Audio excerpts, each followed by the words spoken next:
Big Boss season 7 winner Pallavi Prashanth అభిమానులమంటూ కొంతమంది వ్యక్తులు బిగ్ బాస్ 7 కంటెస్టెంట్లైన అమర్దీప్ చౌదరి, అశ్విని శ్రీ, గీతూ రాయల్ కార్లపైన, ఆర్టీసీ బస్సులపైన దాడి చేసి అద్దాలు పగలగొట్టడంతో సుమోటో కేసులో Bigg Boss season 7 final winner Pallavi Prashanth arrest అయ్యాడు.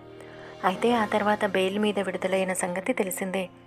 ఇక ఆ కేసు నుంచి బయటపడ్డాక ఇప్పుడిప్పుడే కాస్త ఎంజాయ్ చేస్తున్నాడు పల్లవి ప్రశాంత్.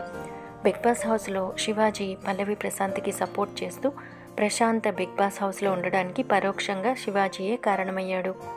ఇక బిగ్ బాస్ హౌస్లో ఉండగా స్పై బ్యాచ్ అంటే పల్లవి ప్రశాంత్, శివాజీ, యావర్ల మధ్య ఎంతో మంచి బంధం ఏర్పడింది.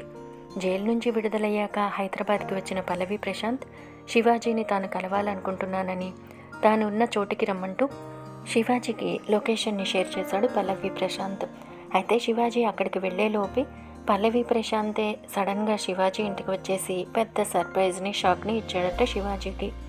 దాంతో సడన్గా పల్లవి ప్రశాంత్ని తన ఇంట్లో చూసిన శివాజీ ఎంతో ఆనందాశ్చర్యాలను వ్యక్తం చేశాడు.